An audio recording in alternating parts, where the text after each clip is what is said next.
Hay una mentira que el corazón humano ama repetir, aun cuando la vida la desmiente una y otra vez: yo tengo el control. No siempre lo decimos en voz alta. A veces lo decimos con la agenda llena, con el calendario perfectamente ordenado, con los planes familiares escritos, con las metas del año pegadas en la pared, con la cuenta bancaria calculada, con el cuerpo cuidado, con las decisiones tomadas como si el mañana estuviera obligado a obedecernos. Vivimos como si la existencia fuera un vehículo y nosotros estuviéramos sentados firmemente al volante. Y durante un tiempo la ilusión parece funcionar. Nos levantamos, trabajamos, decidimos, construimos, sembramos, llamamos, viajamos, compramos, prometemos, soñamos, hasta que una llamada cambia la mañana, hasta que un diagnóstico interrumpe el plan, hasta que una puerta que parecía segura se cierra, hasta que alguien que amamos se va, hasta que el cuerpo no responde, el dinero no alcanza, la familia se rompe, una oportunidad se pierde o una noticia inesperada nos recuerda que no somos tan fuertes, tan sabios, tan libres ni tan dueños de la vida como pensábamos. Y entonces aparece la pregunta que muchos evitan, pero que Eclesiastés pone delante de nosotros con una sobriedad imposible de esquivar. ¿Somos realmente los amos de nuestro destino? ¿O vivimos bajo una soberanía mucho más grande que nuestra voluntad? Esta no es una pregunta filosófica para personas que tienen tiempo libre. Es una pregunta que se sienta contigo en la sala de espera del hospital. Es una pregunta que entra en tu casa cuando no entiendes por qué Dios permitió cierto dolor. Es una pregunta que se queda despierta en la noche cuando revisas tu vida y ves que muchas cosas no salieron como planeabas. Es una pregunta para el joven que cree que puede diseñar toda su existencia, para el padre que no sabe cómo sostener a su familia, para la madre que ora por un hijo que se aleja, para el creyente que lleva años esperando una respuesta, para el anciano que mira hacia atrás y se pregunta qué significó todo, porque tarde o temprano todo ser humano descubre que puede tomar decisiones, pero no puede gobernar todas las consecuencias. Puede sembrar, pero no puede obligar la cosecha. Puede prepararse, pero no puede decretar el resultado. Puede amar, pero no puede retener a todos. Puede hablar, pero no puede controlar cómo serán recibidas sus palabras. Puede cuidar su cuerpo, pero no puede cancelar su mortalidad. Puede planificar el futuro, pero no puede asegurar que llegará a vivirlo. El hombre propone, Dios dispone. Y esa verdad, cuando no se recibe con fe, puede parecer una amenaza, pero cuando se entiende a la luz de la palabra de Dios, se convierte en una roca donde el alma cansada puede descansar. Eclesiastés 3 no fue escrito para alimentar una resignación fría, como si la vida fuera una máquina impersonal donde nada importa. Tampoco fue escrito para darnos una simple lección de administración del tiempo, como si el centro del pasaje fuera aprender cuándo hablar, cuándo callar, cuándo comenzar o cuándo terminar. Hay sabiduría en discernir los momentos, por supuesto, pero Salomón está llevándonos a algo más profundo, más humilde, más incómodo para el orgullo humano y más consolador para el creyente. Todo lo que ocurre debajo del cielo sucede bajo el gobierno soberano de Dios. Todo tiene su tiempo porque Dios no ha abandonado el tiempo. Eso significa que la historia no avanza como un accidente. Tu vida no se desarrolla en un universo suelto, sin dirección, sin trono, sin mano providencial. El mundo no está a la deriva. Los días no caen al azar como hojas arrastradas por el viento. Detrás de lo que ves y también detrás de lo que no puedes entender, hay un Dios eterno que gobierna todas las cosas según el designio de su voluntad. Pero aquí debemos caminar con reverencia. La soberanía de Dios no convierte al ser humano en una piedra, ni en una marioneta, ni en una víctima pasiva sin responsabilidad. La Biblia no enseña un fatalismo ciego. Tú decides, tú hablas, tú obedeces o desobedeces, tú trabajas, tú pecas, tú respondes. Tus decisiones son reales, tu responsabilidad es real, tus acciones tienen peso y sin embargo, por encima, por debajo, alrededor y a través de todo, Dios sigue siendo Dios. Esa es una de las verdades más difíciles de abrazar para una generación entrenada para adorar el control. Nos han dicho que si visualizas suficiente, decretas suficiente, trabajas suficiente, te organizas suficiente, entonces puedes fabricar la vida que deseas. Pero Eclesiastés nos despierta de esa fantasía. Hay tiempo de nacer y nadie eligió el vientre donde fue formado. Hay tiempo de morir y nadie puede añadir por soberbia un solo día al decreto de Dios. Hay tiempo de plantar, pero la semilla depende de lluvias que no obedecen tu ansiedad. Hay tiempo de llorar, aunque hubieras preferido seguir riendo. Hay tiempo de perder, aunque hubieras querido conservar. Hay tiempo de callar, aunque por dentro arda la necesidad de defenderte. Hay tiempo de paz y hay tiempo de guerra, aun cuando el hombre sueñe con una estabilidad que no puede garantizar. La vida humana está llena de acciones humanas, pero ninguna de ellas escapa de la mano divina. Y aquí empiezan nuestras luchas más profundas.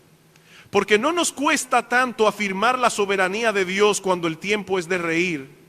Nos cuesta cuando es tiempo de llorar. No nos cuesta decir Dios está en control cuando el negocio prospera, la familia sonríe, el cuerpo responde y las puertas se abren. Nos cuesta decirlo cuando el plan se derrumba, cuando la oración parece no recibir respuesta, cuando el duelo entra sin pedir permiso, cuando el corazón se queda mirando un futuro que ya no se parece al que habíamos imaginado. Un creyente puede cantar sobre la soberanía de Dios el domingo y el lunes, vivir como huérfano cuando pierde el control de sus circunstancias. Por eso este texto no viene a satisfacer nuestra curiosidad, viene a quebrar nuestra autosuficiencia, viene a decirnos que no somos capitanes absolutos de nuestra alma.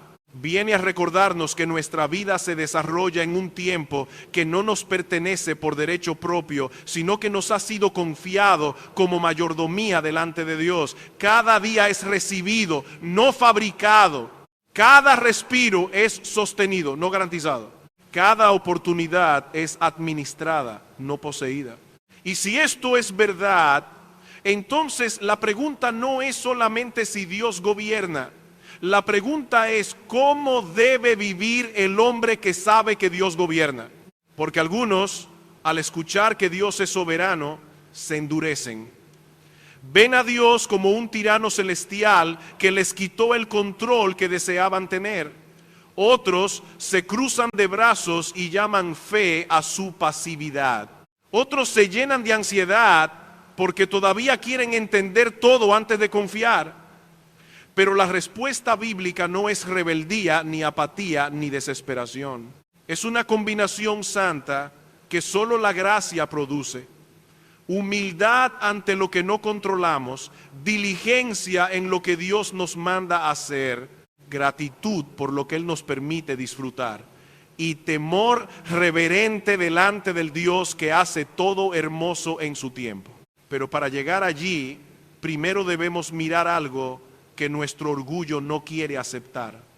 La soberanía de Dios no gobierna solo los grandes eventos de la historia, gobierna también los detalles más pequeños de tu vida. Y eso cambia la manera en que miras todo. La soberanía de Dios no es una doctrina para colocar en los márgenes de la vida, como si solo sirviera para explicar guerras, terremotos, reyes, imperios y grandes giros de la historia. La soberanía de Dios entra también en lo ordinario, en lo pequeño, en lo que casi nunca ponemos en una oración solemne. Entra en el día de tu nacimiento, en el apellido que recibiste, en la familia donde fuiste formado, en las capacidades que tienes, en las limitaciones que no escogiste, en las puertas que se abrieron, en las que se cerraron, en los caminos que no entendiste y en los detalles que parecían demasiado insignificantes para ser parte de un plan eterno. Eso incomoda al orgullo porque nos gusta pensar que nuestra vida es una obra diseñada principalmente por nosotros. Pero la Escritura nos obliga a mirar más alto. Hay tiempo de nacer. Nadie pidió permiso para venir al mundo. Nadie escogió el siglo, el país, el vientre, la casa, las condiciones, los genes, la historia familiar, las primeras voces que escucharía, las primeras heridas que cargaría, los primeros afectos que formarían su carácter. Tú apareciste en el tiempo que Dios determinó. Llegaste con una historia que no diseñaste, a una familia que no seleccionaste, bajo circunstancias que no votaste. Y aunque el hombre moderno se incomode con esto, la Biblia lo presenta no como accidente, sino como providencia. Tu vida no empezó cuando tú decidiste, empezó cuando Dios quiso. Y también hay tiempo de morir.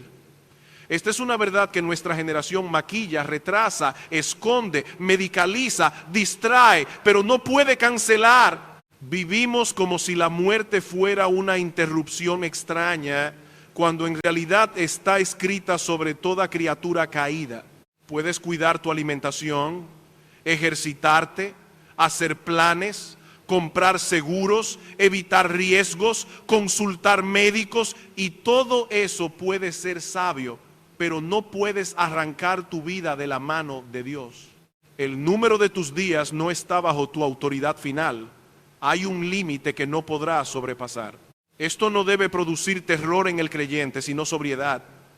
Porque saber que nuestros días están en manos de Dios no nos llama a vivir con negligencia, sino con reverencia. Si mi nacimiento no fue casual y mi muerte no será accidental, entonces el tiempo entre ambos no debe ser desperdiciado. No vivo para probar que soy dueño de mí mismo. Vivo como mayordomo de una vida que me fue dada. Pero Salomón no se queda en el nacimiento y la muerte. Baja al terreno de la labor humana. Hay tiempo de plantar y tiempo de arrancar lo plantado. El hombre trabaja, el hombre suda, el hombre siembra. El hombre planifica temporadas. Un agricultor que se queda sentado esperando cosecha sin sembrar está tentando a Dios, no confiando en Dios. Pero también es cierto que ningún agricultor puede mandar la lluvia, encender el sol con su voluntad, controlar la plaga, asegurar la fertilidad de la tierra o decretar el fruto final. El trabajo es nuestro deber. El fruto está en la mano de Dios. Esto confronta dos errores. Al perezoso le dice: no uses la soberanía de Dios como excusa para no obedecer. Al ansioso le dice: no actúes como si el resultado final descansara sobre tus hombros.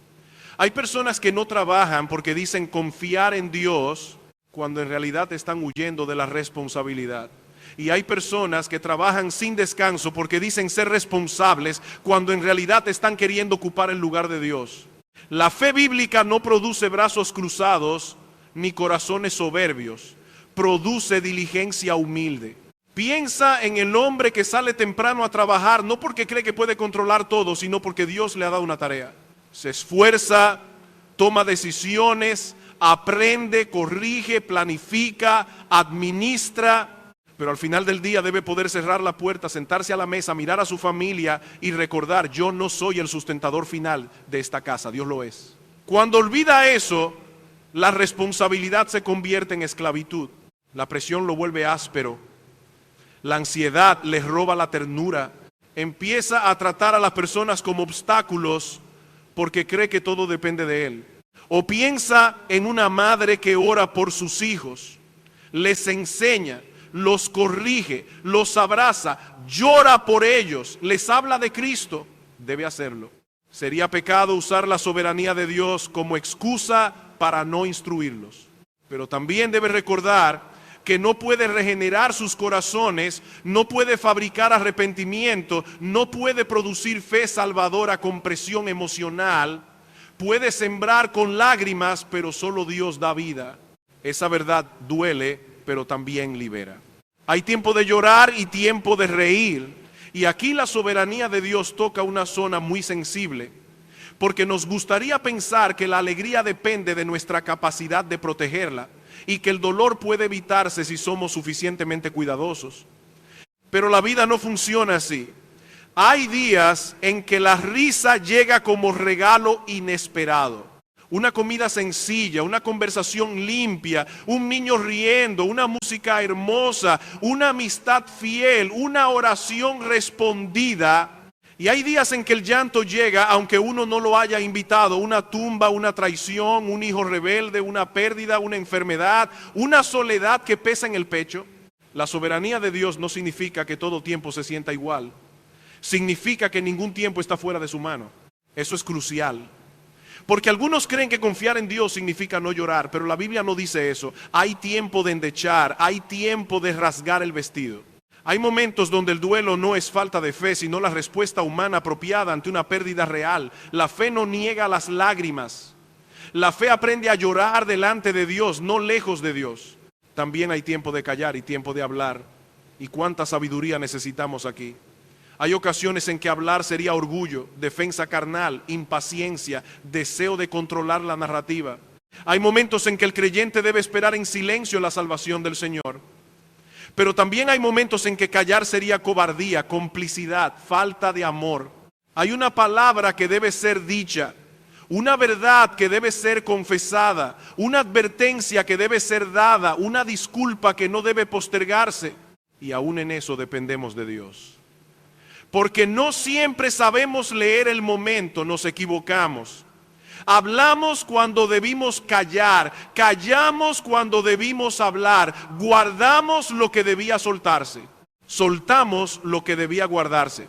Abrazamos cuando debíamos abstenernos, nos apartamos cuando debíamos acercarnos y al mirar nuestra vida vemos una mezcla de decisiones reales, responsabilidad verdadera, pecado verdadero, sabiduría insuficiente y una providencia divina que sigue gobernando por encima de nuestra comprensión.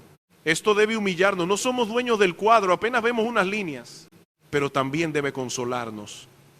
Porque si Dios gobierna solo lo grande, entonces mi vida cotidiana queda demasiado expuesta al azar. Si Dios reina solo sobre imperios, pero no sobre lágrimas, pérdidas, siembras, silencios, abrazos, trabajos y despedidas, entonces su soberanía sería demasiado distante para sostenerme en el día ordinario. Pero Eclesiastés nos dice lo contrario. Todo tiene su tiempo. No solo lo que aparece en los libros de historia, también lo que ocurre en tu cocina, en tu habitación, en tu calendario, en tu cuerpo, en tu familia, en tu mesa, en tu duelo. El capitán está ahí aun cuando no lo veas. Y si Él está ahí, la pregunta ya no puede ser ¿cómo recupero el control absoluto? Porque nunca lo tuviste.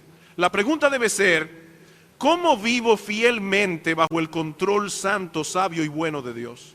Pero antes de responder eso, Salomón nos lleva a enfrentar otra tensión. Si Dios gobierna todo, ¿vale la pena esforzarse? Si nuestros tiempos están en sus manos, ¿qué provecho tiene el trabajo, la lucha, la responsabilidad, la obediencia? Esa pregunta puede llevar a la desesperación o puede abrirnos la puerta a una sabiduría mucho más profunda. La pregunta de Salomón corta directamente una de las tensiones más profundas del corazón humano.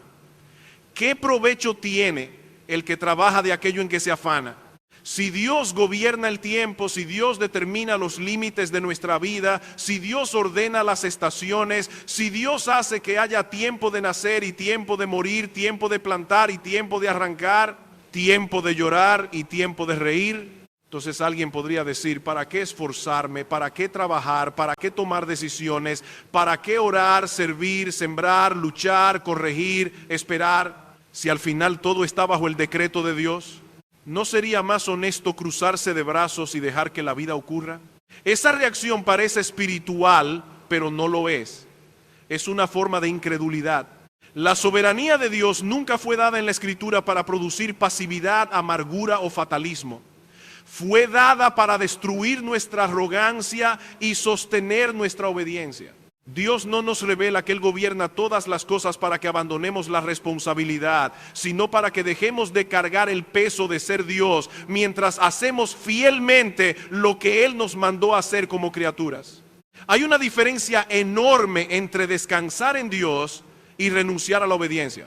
El hombre que dice, como Dios es soberano, no importa lo que yo haga, no ha entendido la soberanía, ha deformado la verdad para justificar su pereza o su desesperanza. Y el hombre que dice todo depende de mí, tampoco ha entendido su responsabilidad, ha tomado una carga que solo pertenece al Señor. La sabiduría bíblica camina entre esos dos abismos. Trabaja con diligencia, pero no idolatra el resultado. Ora con fervor, pero no pretende manipular a Dios. Planifica con prudencia, pero no adora sus planes. Siembra con lágrimas, pero sabe que la cosecha final pertenece al Señor. Esto es profundamente práctico. Un padre no puede decir, Dios es soberano sobre mis hijos, así que no necesito instruirlos. Debe enseñarles la palabra, corregir con amor, modelar arrepentimiento, orar por ellos, pedir perdón cuando peca, abrir conversaciones difíciles, perseverar aun cuando no vea fruto inmediato. Pero tampoco puede vivir como si él fuera el Espíritu Santo. No puede convertir cada conversación en presión, no puede destruir la relación por querer controlar la conciencia, no puede pensar que la salvación de sus hijos depende de su desempeño perfecto como padre. Debe sembrar con fidelidad y descansar en el Dios que da vida. Una esposa no puede decir, Dios es soberano, así que no importa si respondo con dureza, si alimento resentimiento, si cierro mi corazón. No. La soberanía de Dios no excusa el pecado, pero tampoco debe pensar que puede transformar a su esposo por control, manipulación, silencios castigadores o lágrimas usadas como arma. Debe obedecer al Señor en lo que le corresponde. Hablar cuando debe hablar, callar cuando debe callar, perdonar cuando debe perdonar, confrontar cuando debe confrontar y dejar a Dios ser Dios en el alma del otro. Un creyente que trabaja no puede decir, si Dios quiere prosperarme, lo hará aunque yo sea negligente. Eso no es fe, es presunción. Pero tampoco puede convertir su trabajo en un altar donde sacrifica su alma, su familia, su salud y su comunión con Dios, porque cree que todo se derrumba si él se detiene. Hay hombres que no descansan porque no confían. Hay mujeres que no sueltan nada porque temen que el mundo se caiga si no lo sostienen con sus manos. Y muchas veces lo llaman responsabilidad cuando en realidad es ansiedad con ropa de virtud. Creer que todo depende de ti no te hará más fiel. Tarde o temprano te hará más orgulloso, más temeroso o más quebrado. Salomón no quiere que vivamos así. Él mira el trabajo que Dios ha dado a los hijos de los hombres para que se ocupen en él. Observa que la labor humana no es un accidente fuera del plan divino. Dios nos da tareas. Dios nos coloca en familias, iglesias, ciudades, empleos, temporadas, responsabilidades. Dios no te puso en este momento de la historia para que vivas paralizado por lo que no controlas. Te puso aquí para que le temas, le obedezcas, hagas el bien que Él pone delante de ti y administres fielmente el fragmento de tiempo que te ha sido confiado. Pero aquí aparece otra tensión. Mientras trabajamos, mientras obedecemos, mientras hacemos lo que debemos hacer, seguimos sin entender completamente lo que Dios está haciendo. Y esa es una de las fuentes más grandes de angustia en el corazón humano. No nos basta saber que hay un plan. Queremos ver el plan completo. Queremos saber por qué esta puerta se cerró, por qué esa persona se fue, por qué esa enfermedad llegó, por qué esa oración tarda, por qué ese hijo no vuelve, por qué esa pérdida ocurrió en ese momento. ¿Por qué Dios permitió una humillación, una traición, una demora, una despedida? Queremos no solo confiar en Dios, queremos auditar a Dios. Pero Salomón dice que Dios lo hizo todo hermoso en su tiempo y ha puesto eternidad en el corazón del hombre, sin que el hombre alcance a entender la obra que Dios ha hecho desde el principio hasta el fin. Aquí está nuestra grandeza y nuestra limitación. Dios ha puesto eternidad en nuestro corazón. Por eso no podemos vivir como animales satisfechos solo con comer, dormir, trabajar y morir. Hay dentro de nosotros una conciencia de que fuimos hechos para algo más. Sentimos que la vida debe tener sentido, nos duele la injusticia porque sabemos que el mundo no debería ser así, nos inquieta la muerte porque en el fondo presentimos que no fuimos creados para desaparecer. Buscamos belleza, permanencia, propósito, ¿verdad? Hay un anhelo en nosotros que ninguna cosa debajo del sol puede satisfacer por completo, pero al mismo tiempo no podemos entender toda la obra de Dios. Vemos fragmentos, vemos hilos sueltos, vemos escenas aisladas, vemos un capítulo, no el libro entero, vemos una pincelada, no el cuadro completo. Por eso nos confundimos tan fácilmente. Un día pensamos que una bendición será permanente y luego cambia. Otro día pensamos que una pérdida no puede producir nada bueno y años después entendemos que Dios estaba preservando algo que no veíamos. A veces llamamos fracaso a lo que Dios está usando como preparación. A veces llamamos demora a lo que Dios llama protección. A veces llamamos silencio a lo que Dios está llenando de sabiduría invisible. El problema no es que Dios no esté obrando. El problema es que nosotros vemos demasiado poco. Y ahí la fe es probada. No cuando todo encaja, sino cuando solo tienes una parte de la historia. Y aún así debes decir, Señor, tú sabes lo que haces. No como una frase superficial para escapar del dolor, sino como una confesión temblorosa delante de un Dios que ha demostrado ser digno de confianza. Pero si el hombre tiene eternidad en el corazón y no puede entender toda la obra de Dios, entonces, ¿cómo debe vivir mientras espera? Salomón no nos deja en la frustración. Nos llama a una vida sencilla y profundamente reverente. Hacer el bien que Dios pone delante de nosotros. Recibir con gratitud los dones legítimos de la vida y temer delante del Dios cuyo plan nadie puede alterar. Y eso exige una transformación más profunda de nuestra manera de mirar cada día. Salomón no responde a la soberanía de Dios con una teoría fría, sino con una forma de vivir. Después de mostrarnos que Dios gobierna los tiempos, después de recordarnos que el hombre trabaja dentro de una providencia que no puede controlar, después de decirnos que Dios ha puesto eternidad en el corazón humano sin permitirnos comprender toda su obra desde el principio hasta el fin, Salomón no nos invita a la parálisis. No nos dice, si no puedes entenderlo todo, abandona todo. Tampoco nos dice, si Dios gobierna, entonces tus decisiones no importan. Nos conduce a una obediencia humilde, diaria, concreta. Hay algo que Dios ha puesto delante de ti para hacer hoy. Quizá no entiendes todo el cuadro, quizá no sabes por qué esa etapa llegó a tu vida, quizá no puedes explicar por qué Dios permitió cierta pérdida, cierta espera, cierta limitación, cierta puerta cerrada, pero sí sabes que hay bien que hacer. Hay una palabra que debe ser dicha con verdad y mansedumbre. Hay una responsabilidad que no debes evadir. Hay una persona que necesita ser amada sin espectáculo. Hay un pecado que debes confesar. Hay una tarea que debes cumplir con diligencia. Hay una obra de misericordia que está al alcance de tus manos. Hay una oportunidad de obediencia que no requiere entender el futuro, sino temer a Dios en el presente. La soberanía de Dios no cancela el deber de hoy, lo santifica. Por eso Salomón dice que no hay cosa mejor que alegrarse y hacer bien en la vida. Esto no es superficialidad, no es la filosofía del que dice come, bebe y olvida porque mañana moriremos. Es algo muy distinto. Es la sabiduría de una criatura que reconoce que no puede controlar el universo, pero sí puede obedecer al Dios del universo en la porción de tiempo que le fue confiada.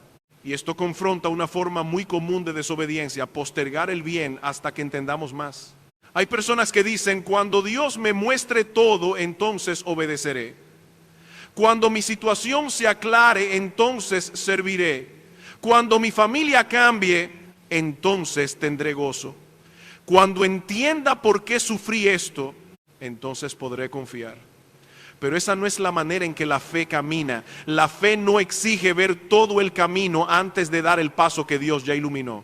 No necesitas entender toda la providencia para obedecer el próximo mandato.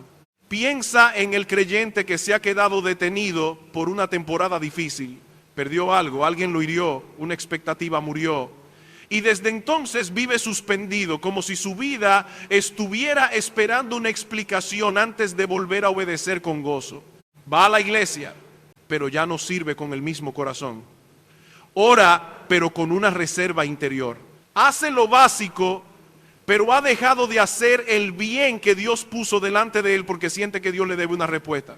Y quizá nunca lo diría con esas palabras, pero su alma está en huelga. Eso es peligroso. Porque el dolor que no se rinde a Dios puede convertirse en una excusa piadosa para la esterilidad. Hay tiempo de llorar, sí. Hay tiempo de duelo. Hay tiempo de silencio. La Escritura no aplasta al quebrantado, pero aún en el llanto el creyente sigue perteneciendo a Dios. Aún en el duelo sigue habiendo mandamientos. Aun cuando no entiendes el diseño, sigue siendo llamado a amar, perdonar, servir, trabajar, orar, adorar, hablar verdad y hacer bien. No como quien niega su dolor, sino como quien confiesa que Dios sigue siendo digno mientras el dolor existe. Esto también corrige al que vive esperando circunstancias ideales para obedecer. Hay quien cree que hará el bien cuando tenga más tiempo, más dinero, más estabilidad, más reconocimiento, menos oposición, menos cansancio. Pero el bien que Dios prepara para sus hijos muchas veces se encuentra en medio de condiciones imperfectas. La madre hace bien mientras está cansada. El padre hace bien mientras carga presión. El pastor hace bien mientras llora por ovejas difíciles. El trabajador hace bien en un ambiente injusto. El joven hace bien en una cultura que se burla de la pureza. La viuda hace bien con manos temblorosas. El creyente enfermo hace bien desde una cama, orando, dando testimonio, descansando en Cristo. Dios no te pide que seas soberano, te llama a ser fiel. Y junto con hacer el bien, Salomón nos llama a recibir con gratitud los dones legítimos de la vida. Comer, beber y gozar el bien de toda labor. Esto parece simple, pero revela mucho del corazón. Porque hay quienes no saben disfrutar sin idolatrar, y hay quienes no saben ser piadosos sin sospechar de todo disfrute. Algunos convierten los dones de Dios en dioses. Otros, por miedo a idolatrarlos, se vuelven incapaces de recibirlos con gratitud. Pero la sabiduría bíblica no desprecia los regalos del Creador. Los recibe como regalos, no como salvadores. Una comida sencilla puede ser un don de Dios. Una música hermosa puede levantar el corazón a alabar al Creador. Un día de descanso, una conversación limpia, el fruto honesto del trabajo, el abrazo de un hijo, el pan sobre la mesa, la risa sin pecado, la belleza de la creación, una amistad fiel, el cuerpo que todavía respira, la oportunidad de servir. Todo eso puede ser recibido con manos agradecidas. El problema comienza cuando nos enamoramos del regalo y olvidamos al dador. Esto pasa más de lo que pensamos. Dios envía pequeñas cartas de misericordia en la vida diaria y el corazón humano termina adorando al mensajero. Nos da familia y hacemos de la familia nuestro Dios. Nos da trabajo y buscamos identidad final en el rendimiento. Nos da belleza y la convertimos en vanidad. Nos da descanso y lo convertimos en comodidad egoísta. Nos da recursos y los transformamos en seguridad falsa. Nos da ministerio y lo usamos para alimentar nombre propio. Nos da conocimiento doctrinal y lo convertimos en pedestal. Un don recibido sin gratitud se vuelve invisible. Un don adorado se vuelve ídolo. Por eso necesitamos aprender a disfrutar delante de Dios. No disfrutar como fugitivos que se esconden de Él, sino como hijos que reciben de su mano. Hay una gran diferencia entre el hombre que come para olvidar su vacío y el creyente que come dando gracias. Entre el que escucha belleza para escapar de Dios y el que la recibe como un eco débil de la gloria del Creador. Entre el que trabaja para demostrar que vale y el que trabaja como mayordomo. Entre el que abraza a su familia como posesión y el que la ama como préstamo sagrado. Y aquí volvemos a la eternidad en el corazón. Nada debajo del sol puede llenar definitivamente el alma humana. Los dones son buenos, pero no son Dios. Los placeres legítimos son reales, pero no son eternos. El pan satisface el cuerpo por unas horas, pero no puedes reconciliarte con tu Creador. La música puede conmoverte, pero no puede justificarte. La familia puede alegrarte, pero no puede ser tu salvación. El trabajo puede darte fruto, pero no puede darle sentido último a tu alma. Los dones apuntan más allá de sí mismos. Si intentas llenar con criaturas el hueco que solo Dios puede ocupar, terminarás culpando a los dones por no ser lo que nunca fueron diseñados para ser. Esta es una de las razones por las que tanta gente vive cansada aún teniendo cosas buenas. Tiene casa pero no paz, tiene comida pero no contentamiento, tiene relaciones pero no plenitud, tiene logros pero no descanso, tiene entretenimiento pero no gozo profundo. Porque Dios puso eternidad en el corazón y lo temporal solo puede señalar, no satisfacer finalmente. Los dones terrenos son como aromas de una flor que todavía no hemos visto plenamente, como ecos de una música más profunda, como noticias de una patria para la cual fuimos creados. Entonces, ¿cómo vivimos?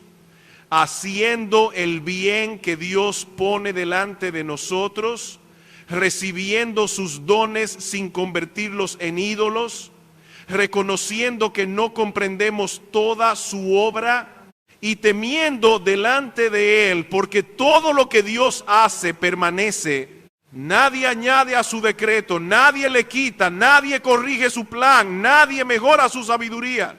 Pero esta verdad todavía debe llevarnos a un lugar más profundo. Si nadie puede alterar lo que Dios ha determinado, ¿cómo puede el alma descansar cuando lo que Dios determina duele? Ahí es donde la doctrina deja de ser teoría y se convierte en refugio. Hay momentos en que la soberanía de Dios se siente como una verdad gloriosa y otros momentos en que se siente como una piedra demasiado pesada para cargar.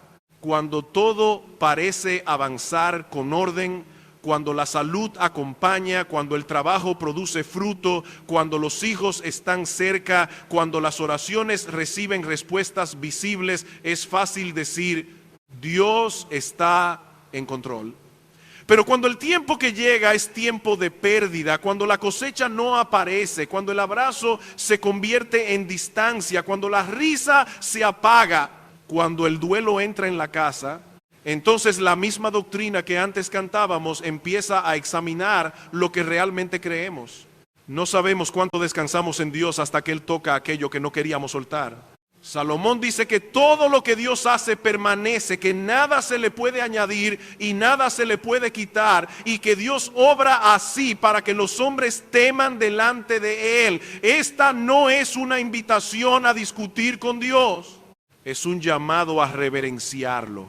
No porque entendamos cada hilo de su providencia, sino porque Él sigue siendo Dios, aun cuando nuestro entendimiento se queda sin palabras.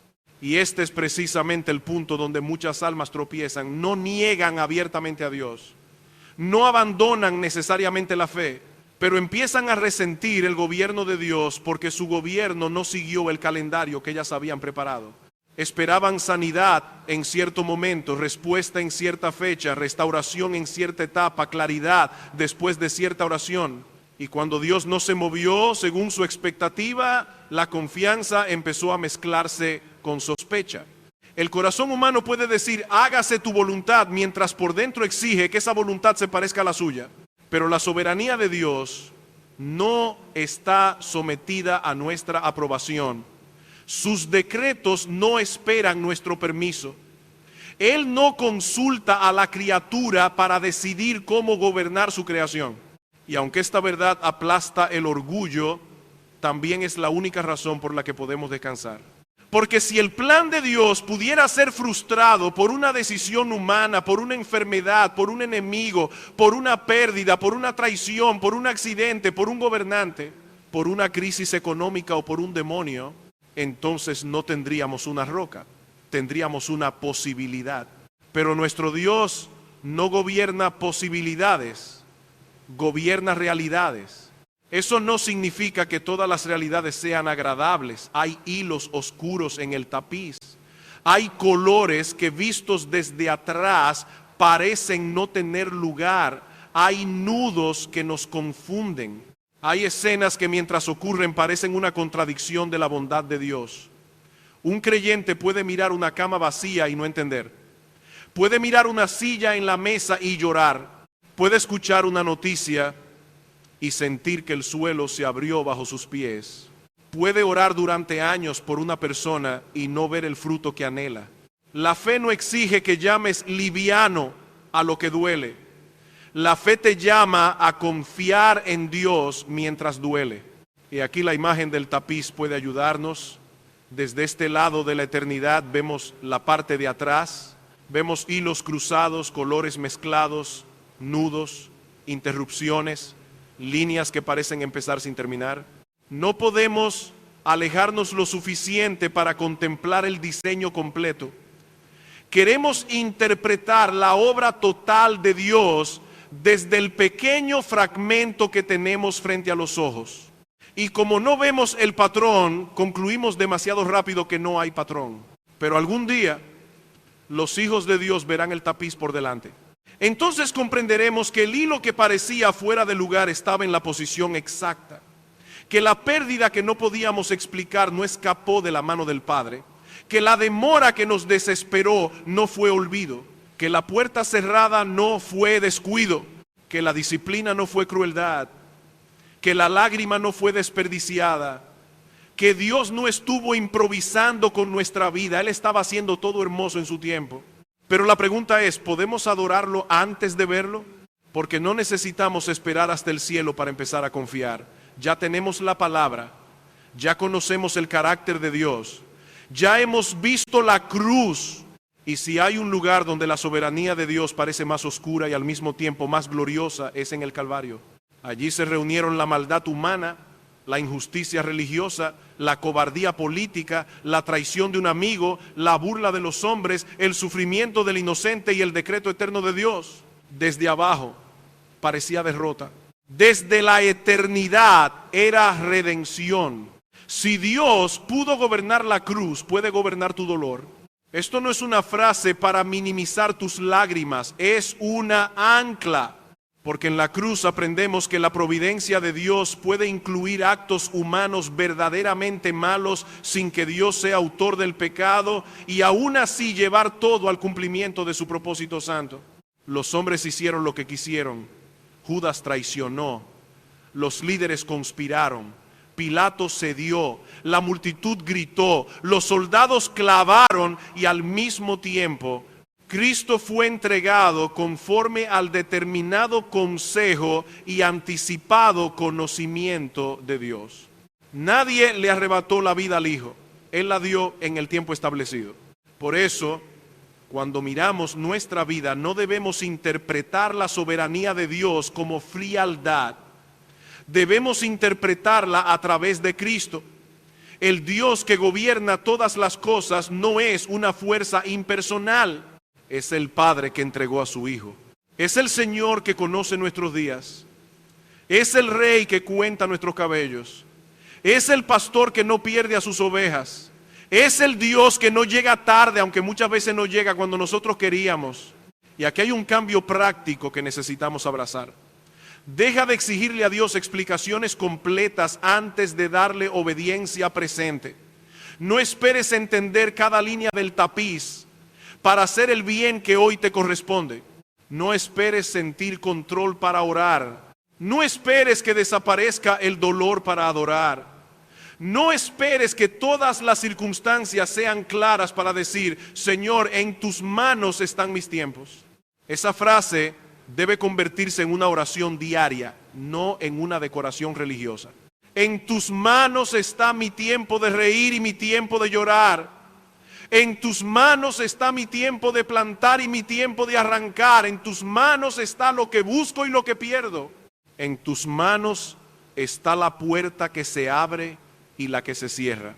En tus manos están mis hijos, mi cuerpo, mi trabajo, mi futuro, mis fuerzas, mis debilidades, mi duelo, mi servicio, mi último día. No lo entiendo todo, Señor, pero no necesito ocupar tu trono para descansar en tu carácter. Esto es temor de Dios. No terror servil, sino reverencia confiada. Es dejar a Dios ser Dios. Pero esta reverencia no nos aparta de la acción. Al contrario, nos prepara para vivir con valentía humilde.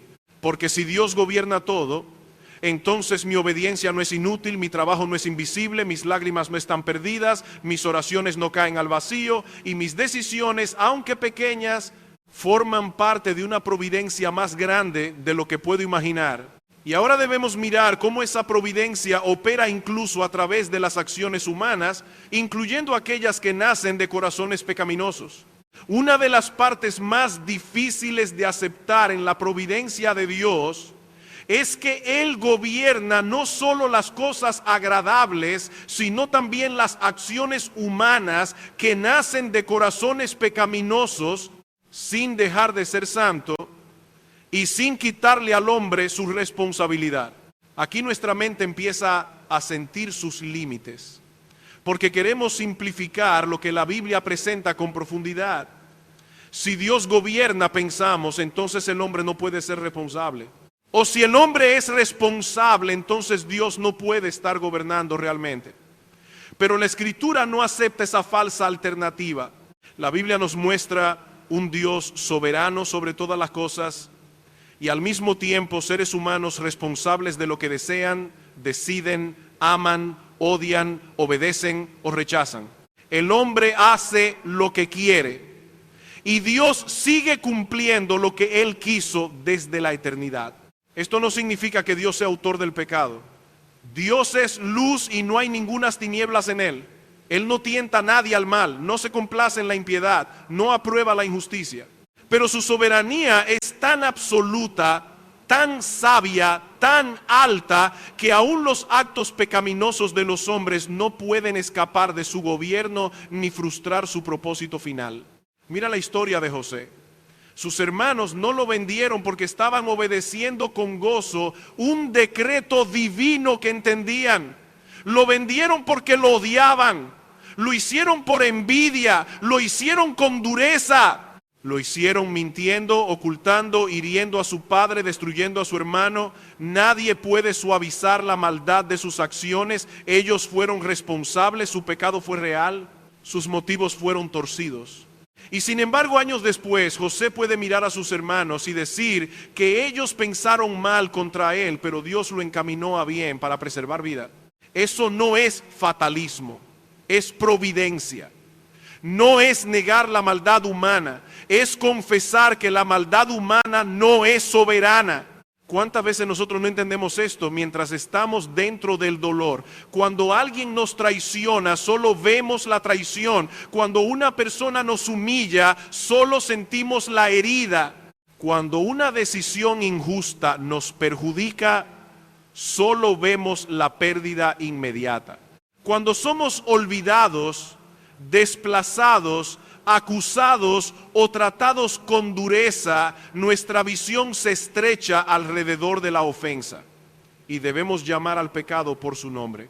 Perdonar no significa fingir que el mal fue bueno. Confiar en la providencia no significa decir que la injusticia no dolió, pero la fe añade algo que la carne no puede ver.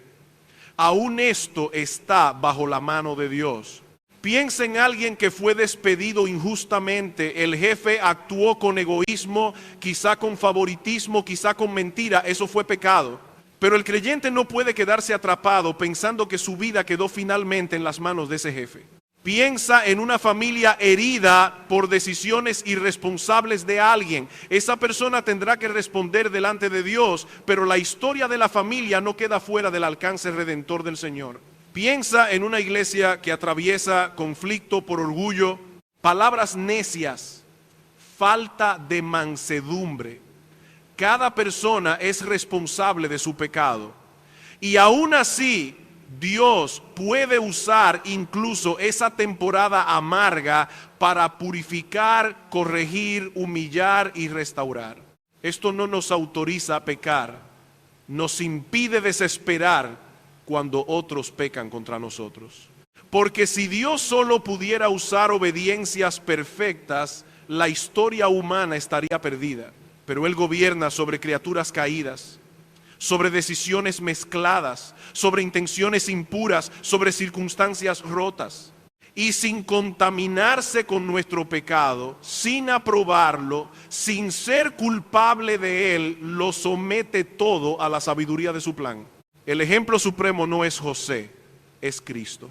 En la cruz se unieron los actos más pecaminosos de la historia humana: traición, cobardía, envidia religiosa, injusticia legal, burla cruel, violencia, mentira, abandono.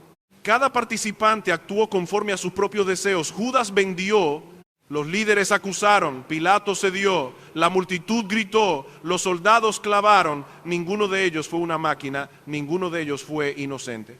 Y sin embargo, la muerte de Cristo ocurrió en el tiempo exacto, conforme al plan eterno de Dios para salvar a pecadores. La mayor maldad humana fue gobernada por Dios para producir la mayor misericordia divina. Si eso no nos enseña a confiar, ¿qué más necesitamos? No siempre sabremos cómo Dios está obrando en nuestras pérdidas. No siempre veremos el hilo que conecta el dolor presente con el bien futuro. No siempre entenderemos por qué permitió ciertas acciones, ciertas demoras, ciertas heridas. Pero sí sabemos esto: el Dios que gobernó la cruz no está confundido por tu historia. Y esto debe cambiar la manera en que respondemos cuando somos heridos.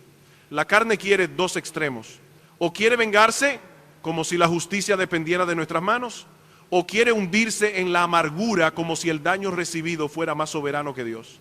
Pero la fe aprende a llevar la ofensa delante del Señor. Aprende a decir: Señor, esto fue malo, esto dolió, esto no fue justo, pero no voy a darle a esta herida el trono de mi alma. Tú eres Dios, tú juzgas rectamente, tú redimes sabiamente. ¿Tú sabes cómo usar incluso esto sin llamar bueno al pecado? Esa oración no se aprende en un día. A veces se ora con lágrimas, con temblor, con resistencia interior. Pero es una oración que libera. También debe cambiar la manera en que miramos nuestras propias decisiones. Que Dios sea soberano no disminuye la gravedad de nuestra obediencia o desobediencia. No puedes decir: si Dios gobierna, entonces mi pecado era parte del plan, así que no importa. Esa es una perversión de la doctrina. La soberanía de Dios nunca convierte el pecado en inocente. Tus palabras importan, tus silencios importan, tus decisiones importan, tu fidelidad importa, tu arrepentimiento importa. El Dios que gobierna el fin también gobierna los medios, y muchas veces sus medios incluyen tu obediencia sencilla en un día ordinario. Por eso, haz el bien, habla la verdad, pide perdón, trabaja con diligencia, ora por los que no cambian, perdona al que te hirió sin justificar su pecado, corrige cuando debas corregir, calla cuando hablar sería orgullo. Sigue sembrando aunque no veas la cosecha, no porque tú seas soberano, sino porque Dios lo es. Y si el mundo te parece una confusión de millones de ondas chocando entre sí, decisiones humanas, pecados, actos de amor, pérdidas, encuentros, despedidas, injusticias, misericordias, errores, oportunidades, recuerda que Dios gobierna cada onda sin perder de vista el estanque completo. Tú ves la superficie agitada, Él ve el diseño, pero esta verdad no debe quedarse como una idea que admiramos. Debe llevarnos a una pregunta profundamente personal. ¿Estoy dispuesto a confiar en Dios cuando su tiempo no coincide con el mío? Porque muchas veces no negamos su soberanía. Lo que rechazamos es su calendario. Muchas veces no nos cuesta decir que Dios es soberano en teoría. Lo que nos cuesta es aceptar que su soberanía tenga un horario distinto al nuestro. Ahí es donde el corazón queda expuesto. Podemos afirmar que Dios gobierna todas las cosas, pero desesperarnos cuando no gobierna al ritmo que esperábamos. Podemos cantar que sus tiempos son perfectos, pero vivir con amargura cuando su respuesta tarda. Podemos decir que confiamos en su sabiduría, pero entrar en ansiedad cuando Él no nos entrega explicaciones inmediatas. Y quizá esa es una de las formas más sutiles de incredulidad. No negar que Dios tiene el control, sino sospechar de Él porque no usa ese control para cumplir nuestro calendario. Pero Eclesiastés no dice simplemente que Dios hace las cosas, dice que todo lo hizo hermoso en su tiempo, no en el nuestro. No en el tiempo que nuestra impaciencia considera razonable, no en el plazo que nuestra ansiedad exige, no en la fecha que nuestra mente ya había marcado como límite, en su tiempo. Y esa frase puede consolar o quebrantar dependiendo de cuánto hayamos aprendido a dejar a Dios ser Dios, porque hay esperas que parecen contradecir la bondad divina. Una persona ora por años por la conversión de alguien amado y no ve cambio. Un matrimonio pide restauración y solo encuentra más dureza. Un creyente busca empleo con honestidad, toca puertas, se prepara, ora y las respuestas siguen cerradas. Una madre clama por un hijo que se hunde en decisiones destructivas. Un enfermo espera alivio y el cuerpo sigue debilitándose. Una iglesia predica fielmente y el fruto parece pequeño. En esos tiempos, la pregunta no siempre sale de la boca, pero late en el alma: Señor, ¿por qué tardas? La Biblia no nos reprende por sentir el peso de la espera. Los salmos están llenos de hombres piadosos preguntando ¿hasta cuándo? Pero la Escritura sí corrige la arrogancia que pretende convertir nuestra prisa en medida de la fidelidad de Dios. Que Dios no haya hecho algo todavía no significa que haya olvidado. Que no entienda su demora no significa que no haya sabiduría en ella. Que una oración no haya sido respondida en el momento que tú querías no significa que haya caído al vacío. Dios no llega tarde. Nosotros somos los que no conocemos todo el propósito. Y aquí debemos mirar a Cristo, porque la vida del Señor Jesucristo se desarrolló bajo un calendario divino perfecto. No nació antes de tiempo ni después de tiempo. Cuando vino el cumplimiento del tiempo, Dios envió a su Hijo. Su nacimiento no fue improvisación, su ministerio no fue casualidad, sus pasos no fueron una reacción a las circunstancias. Incluso cuando los hombres querían arrestarlo antes de la hora señalada, no pudieron hacerlo porque su hora no había llegado. Cristo vivió bajo el tiempo de Dios y murió en el tiempo de Dios. Esto debe producir asombro. El Hijo Eterno no caminó sobre la tierra como alguien apurado por las exigencias humanas. No se dejó gobernar por la presión de las multitudes, ni por la amenaza de sus enemigos, ni por la incomprensión de sus discípulos. Él sabía que había una hora establecida, y cuando esa hora llegó, no huyó. Fue a la cruz conforme al propósito eterno del Padre. A su tiempo murió por los impíos, a su tiempo resucitó, a su tiempo ascendió y a su tiempo volverá. Si la redención del mundo ocurrió según el reloj perfecto de Dios, ¿por qué pensamos que nuestra vida necesita un reloj mejor? Esta verdad no elimina el dolor de la espera, pero cambia su significado. El creyente que espera no está abandonado en un pasillo vacío del universo. Está sostenido por el Dios que cumplió su promesa mayor en el momento exacto. Quizá no ves todavía lo que Él está haciendo, pero la cruz te asegura que su silencio aparente no es ausencia. La tumba cerrada parecía final. Hasta que llegó la mañana del tercer día, los discípulos pensaron que todo había terminado, pero estaban mirando solo una parte de la obra. A veces llamamos final a lo que Dios llama preparación. Por eso cuando la espera se alarga, debes cuidar tu corazón. La espera puede purificar la fe, pero también puede revelar ídolos. Puede mostrar si buscabas a Dios o solo su respuesta. Puede mostrar si tu gozo dependía del dador o del regalo. Puede mostrar si tu obediencia era reverente o condicionada. Puede mostrar si estabas dispuesto a seguir a Cristo incluso cuando Él no explica cada paso. Hay personas que oran mientras Dios parece acercarse a su plan, pero se enfrían cuando Dios toma otro camino. Hay creyentes que sirven con entusiasmo cuando todo produce fruto visible, pero se cansan cuando la fidelidad ocurre en secreto. Hay quienes dicen amar la voluntad de Dios hasta que esa voluntad implica perder, esperar, callar, soltar, quedarse, perseverar o empezar de nuevo. La espera revela quién ocupa el trono. Y aquí necesitamos una aplicación muy concreta. No conviertas la demora de Dios en permiso para pecar. No digas, como Dios no ha respondido, entonces haré las cosas a mi manera. No busques por ansiedad lo que Dios no te ha dado por providencia. No abras puertas que la palabra prohíbe solo porque las puertas legítimas no se han abierto. No manipules personas, no fuerces resultados, no negocies con la verdad, no llames oportunidad a lo que en realidad es desobediencia. Esperar en Dios no es quedarse inmóvil, es obedecer mientras no tienes el resultado que deseas. Eso puede verse de maneras muy sencillas. Puede ser levantarte mañana y hacer el bien que tienes delante, aunque todavía no tengas claridad sobre el futuro. Puede ser seguir orando por un hijo sin convertir cada conversación en una pelea. Puede ser trabajar con integridad aunque la promoción no llegue. Puede ser cuidar tu alma aunque el dolor no se vaya. Puede ser confesar tu pecado hoy en vez de decir cuando mi situación mejore cambiaré. Puede ser dar gracias por el pan de hoy mientras sigues pidiendo provisión para mañana.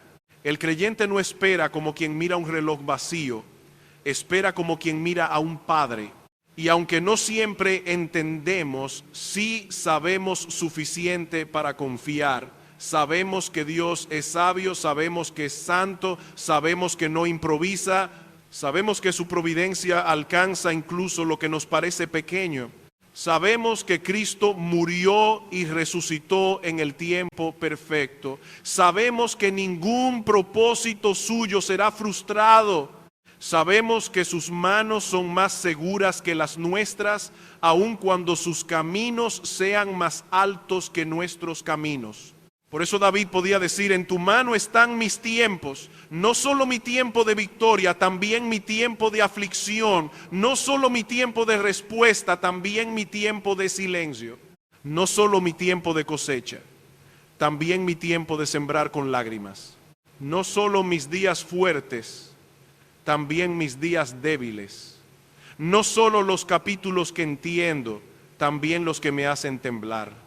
En tus manos están mis tiempos. Esa confesión nos lleva a vivir con una libertad profunda. Ya no necesitamos fingir control absoluto. Ya no necesitamos desesperar cuando el plan cambia. Ya no necesitamos interpretar cada demora como abandono. Ya no necesitamos medir la fidelidad de Dios por la velocidad de sus respuestas.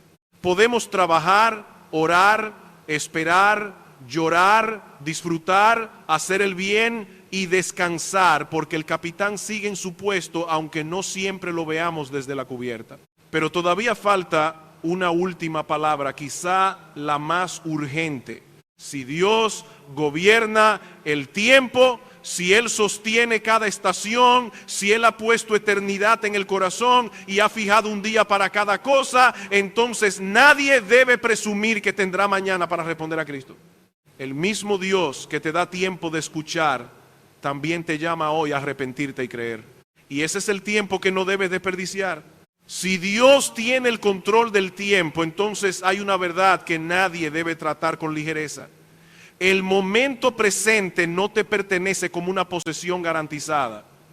Te ha sido dado. No sabes si tendrás mañana. No sabes si tendrás otra oportunidad igual.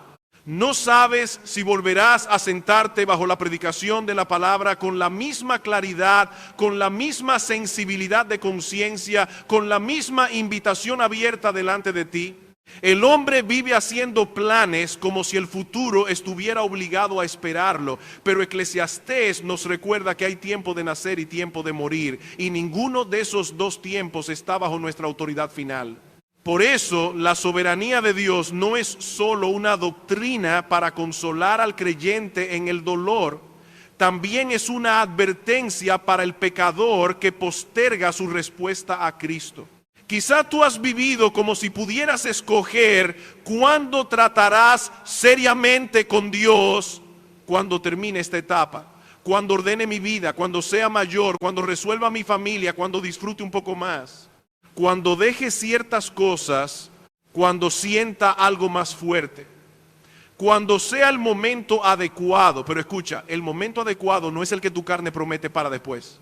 El momento aceptable es el que Dios te da ahora mientras su palabra te llama. No confundas la paciencia de Dios con permiso para seguir lejos de Él. El Dios que gobierna los tiempos te ha permitido escuchar su palabra. Eso no es casualidad. No estás frente a una idea religiosa más. Estás frente al Dios vivo que puso eternidad en tu corazón, que conoce tus días, que sabe tus pecados, que ve tus pensamientos, que no puede ser engañado por tu imagen pública y que al mismo tiempo te presenta a Cristo como Salvador suficiente.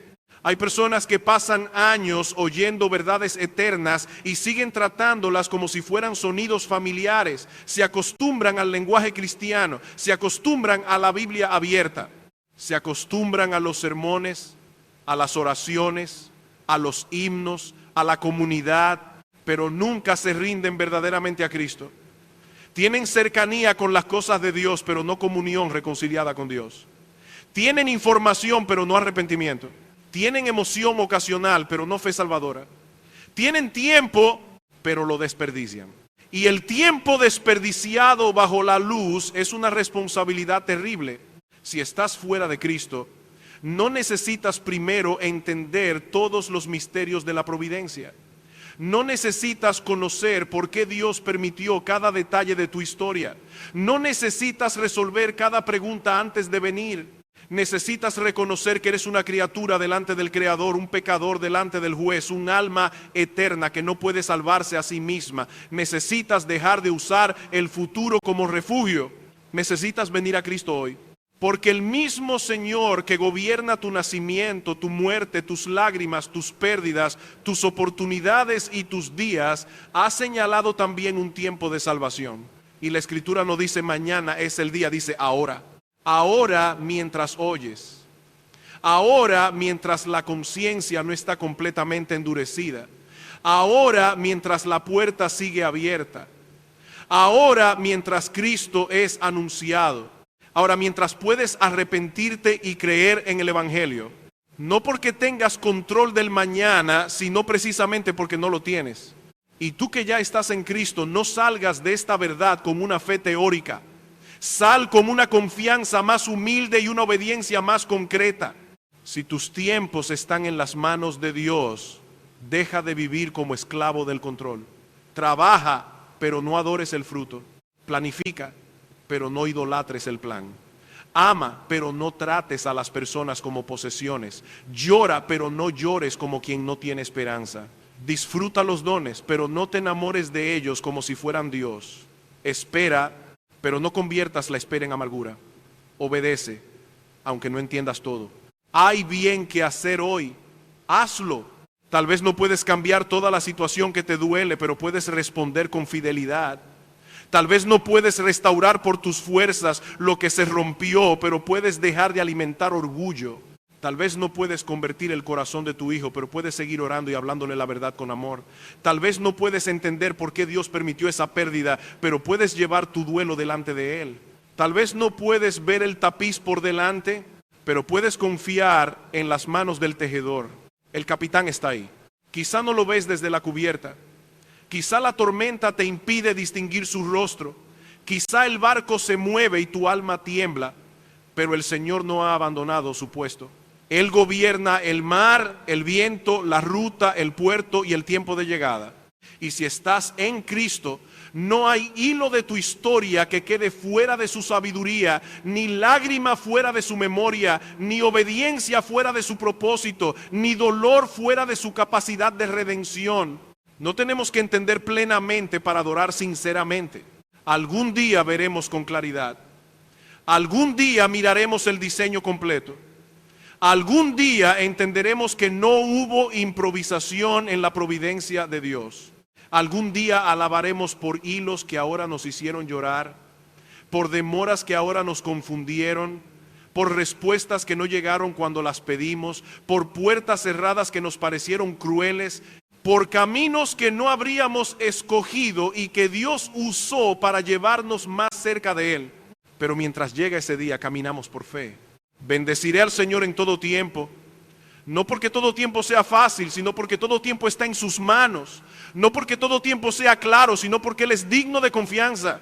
No porque todo tiempo traiga risa, sino porque aún el tiempo de llorar no está fuera de su gobierno. No porque yo sea el amo de mi destino, sino porque pertenezco al Dios que gobierna mi destino con sabiduría, santidad y gracia. Así que deja a Dios ser Dios. Teme delante de Él, descansa en Él. Obedece delante de Él. Ven a Cristo mientras tienes tiempo. Y si ya has venido, vive el tiempo que te queda como mayordomo. No como dueño, como siervo, no como soberano, como hijo, no como huérfano. Porque todo tiene su tiempo. Y sobre todo tiempo hay un rey. This world is endless, so wide, so far. But somehow, I'm still lost in you.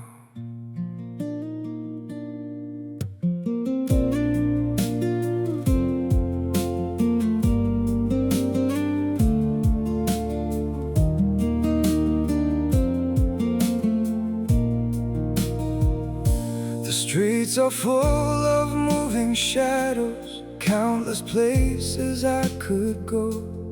City shining, people passing, yet I still feel so alone. Every road keeps leading nowhere, every sky feels cold and blue. In this world so vast and open, I'm still lost in missing you. The world is wide, so wide before me, but I keep losing my way. Somewhere in the endless distance, your memory makes me stay. The world moves on without us, but my heart remains untrue. For no matter where these feet may wander, I'm still lost in missing you.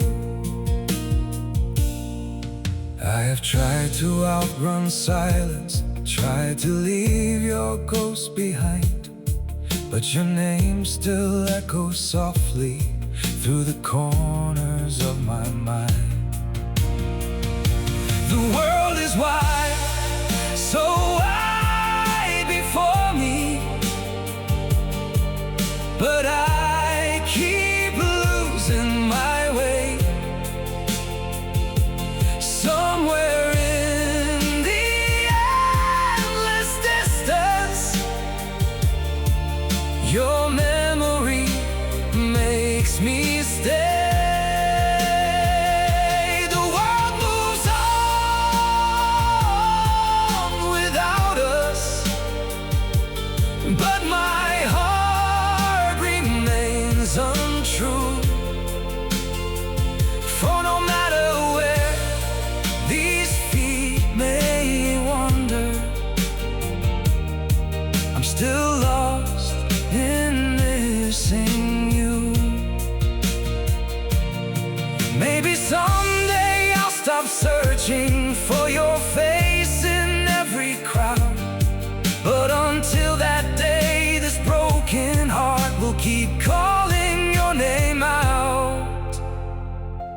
The world is wide, so wide before me, but I keep losing my way. Somewhere in the endless distance, your memory makes me stay. The world moves on without us, but my heart remains untrue. For no matter where these feet may wander, I'm still lost in missing